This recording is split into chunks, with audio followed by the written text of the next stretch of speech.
Some brands are just weirdly addictive. You keep buying from them, you keep talking about them, you keep seeing them everywhere, but you can't really explain why. And you might think this has to do with good marketing or a viral moment that's stuck in your head, but in reality there's something much more specific going on. And almost every brand that has that addictive quality has the exact same thing underneath it. And it's not what most people think. So in this video, I'm gonna break it all down through some brands that you definitely know about. And by the end of the video, the way you look at brand building is gonna be completely different. Now, before we get into it, I want to address the thing that people always say. You ask why AG1 retain customers the way it does, or why Peloton at its peak had people tattooing its logo on their bodies. And the answer you get is great branding. And I get it. These brands do have great branding, but that's a description. It's not an explanation. Saying AG1 is sticky because of great branding is like saying a restaurant is packed because the food is good. And technically that can be true, but it tells you nothing that you can actually implement. So what I've noticed working across a lot of brands, big brands, small brands, is that the ones that feel difficult to leave, the ones that have the best retention, have built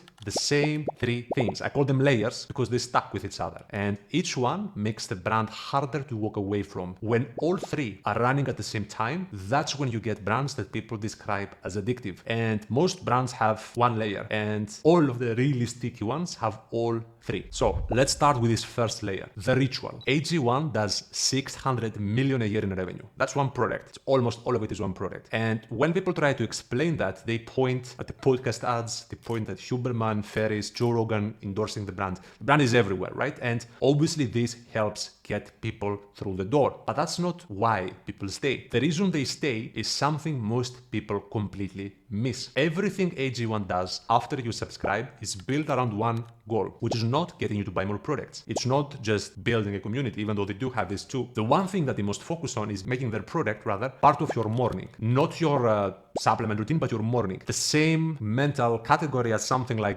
brushing your teeth, making coffee. You just automatically do it. You don't really think about it. I can't wake up, frankly, without drinking coffee. And here's how they do it. When your first order arrives, you get a steel canister, you get a shaker bottle, and travel packs. And people will see that and they'll think, okay, that's a nice welcome gift. But it's not really a gift. The canister goes on your counter so that you see it every morning. The shaker means there's no friction to actually using the product. And then the travel packs mean that you won't skip the product if you're traveling. And this is a pretty big deal because if you start skipping the product, you are never going to form a habit. Then you take a look at your onboarding emails. They're not trying to aggressively upsell or cross-sell you. They're essentially trying to answer all of the questions that you might have after you purchase. Like, why does it have all of those ingredients? What's the benefit of this product? Is there reason for me to actually want to be taking this? And they do it through scientific studies. There's an email by their head of nutrition. They have all sorts of things. And then once they've allayed your concerns, they're coaching you into creating a routine. When to take it, what to mix it with, what results should you expect at day 30, 60, 90. They are not,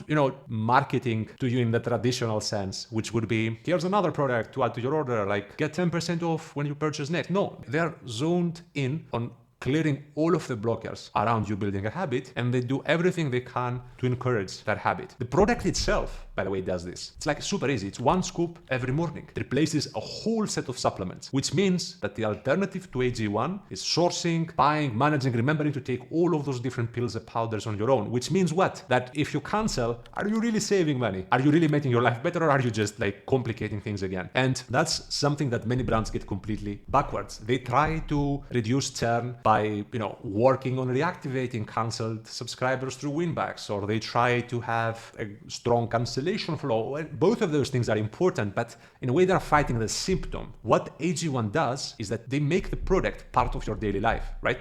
And they do so before the second shipment even arrives. So by the time you could realistically go and cancel, you'd have to break a habit that's starting to build. And that's way harder. So that's the ritual layer. For your brand, think about your brand. Does your product have a natural moment? Does it have a ritual? And if it does, are you creating content, post-purchase communications, your blog posts, your videos, everything that the brand produces around helping people lock in and create that ritual as fast as possible? If you're not, you're leaving your attention to their own natural behavior. Promise you, I've looked at a lot of companies, and especially I've looked at companies that have very high frequency products like apps also. People are extremely inconsistent by themselves. They need to be guided towards being consistent and disciplined. Now, having said all of this, the ritual is powerful, but there's a second layer that some brands build on top of the ritual. And the best example is a brand that at its peak had customers literally tattooing its logo on their bodies. Peloton had 92% subscriber retention rate. This means 92 people out of every 100 people were renewing month after month after month at $44 a month on top of a 1.5K bike. Now, these are not people who forgot to cancel. These are people actively choosing to stay subscribed. And again,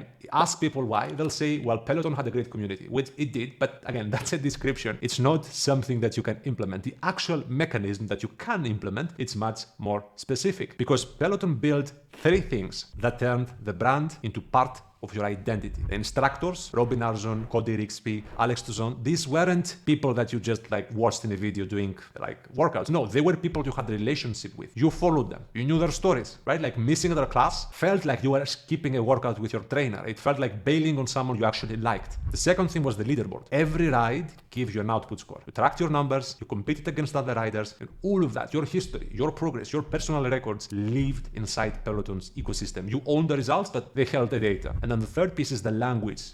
Peloton family, the hashtags, the milestone badges, the Facebook groups. Peloton didn't build a community around their product. They built an identity that subscribers adopted as their own. And once you start identifying as something, once you feel like I'm a Peloton rider, it's not that easy. Like you won't just switch an app. It would feel like you're losing a part of who you are. And what's super telling is what happened when this identity started to crack. When key instructors left, the company, started focusing more on hardware, and then retention started falling off a cliff, and so did the stock price. So this identity layer was doing the heavy lifting the whole time. And when it weakened, subscribers basically started just leaving. So for your brand, does your customer like your product, or do they identify as one of your customers? Because those are completely different things. If they like the product, they'll just switch if a more affordable product shows up, right? Like if being your customer, on the other hand, is part of how they see themselves, if they have this sense of like an actual relationship with your company, it's not that easy to leave, right? And this is the essence of the identity layer. Now, there's a third layer on top of this, and it's the most mechanical one, the most deliberately built, and honestly the hardest to escape once you're inside it. If you're watching this and you're already thinking about which layer your brand is weakest on, that's a conversation I have with brands all the time. So if you want to talk to me, there is a link in the description to book a call if that's helpful. The system. This is layer 3. HIMSS does over $1 billion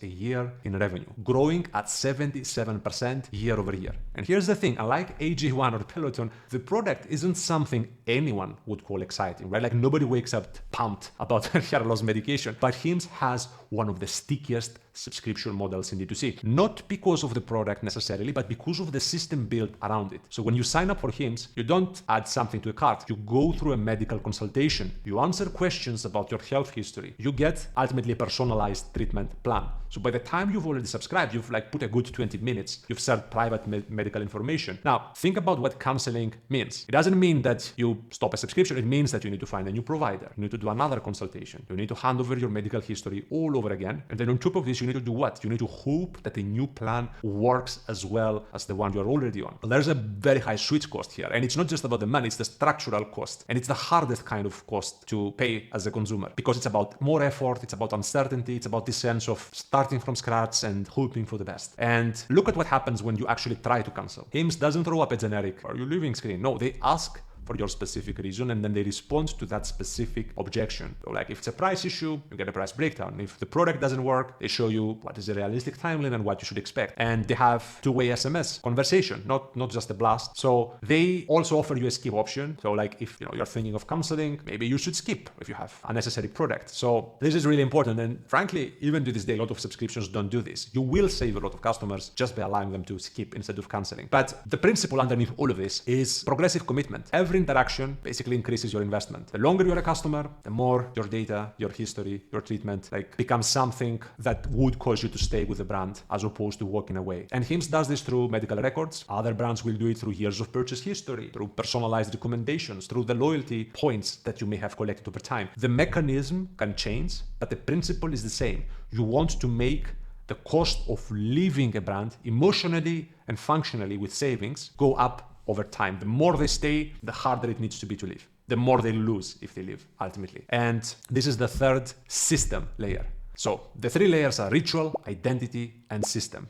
But where it gets really interesting is that, most brands have one, and it's usually accidental. They stumble into a daily use pattern, right? Like they didn't try to create this, it's just there, or a community starts taking a life on its own, or maybe like a product has some sort of sweet cost baked into the category. So this is good. One layer is good. It's better than not having anything. But the brands people call addictive have all three running all at once. Let's take a look at AG1. Obviously they have the ritual, right? But they're also building identity through the wellness community and the expert endorsements that they get, right? There's a whole self-image around being the kind of person who takes AG1. And on top of this, I want you to notice this. They do have system lock-in, because canceling means what? It means that you need to rebuild this hugely complex supplement stack that are helping you not have, and you need to remember to take all of them. You need to keep taking. It's just so much easier to just stay with AG1. So they have all three. Peloton at its peak had all three. Had a daily workout ritual, had one of the strongest community identities ever built in consumer fitness. And then on top of this, had the data and the leaderboard ecosystem where basically your entire history was stored. So interestingly, in Peloton's case, when the identity layer cracked, the other two weren't enough, which really goes to show how that middle layer carries a lot of weight. Now, what is the question for your brand? The question is not how do we get better at marketing, because you can't do anything with that. How do we get better at branding? You can't really do anything with that. The question is, which of those three layers do we actually have? Yeah. And which one is missing? Which one do we need to strengthen? In my experience, the missing layer is almost always the ritual. There's usually some community, at least when we're talking about a serious company, and I'm assuming yours is. There's usually some switching cost, but the product isn't in the customer's daily life. And unless it does become part of their life, it's always gonna feel like an uphill battle to retain them, because you're essentially constantly trying to remind someone to value something that they don't naturally think about. Now, if you build all three, product that lives in someone's routine, brand that becomes part of their identity, and then on top of this, you have a system to make it harder to live and to make it more of a cost to start over with a new brand, that's when people start calling your brand addictive. Now you know the three layers, but knowing the framework and actually building it into your brand are two completely different things. So click this video because I'm gonna walk you through a specific playbook for increasing customer lifetime value. The actual moves you can make today to get your subscribers to stay longer and spend more. If you found this video helpful, be sure to subscribe. You are here early. I promise you this channel will become big and it's going to be one of the best resources there are to learn life cycle, retention, marketing, and e-commerce strategy as a whole.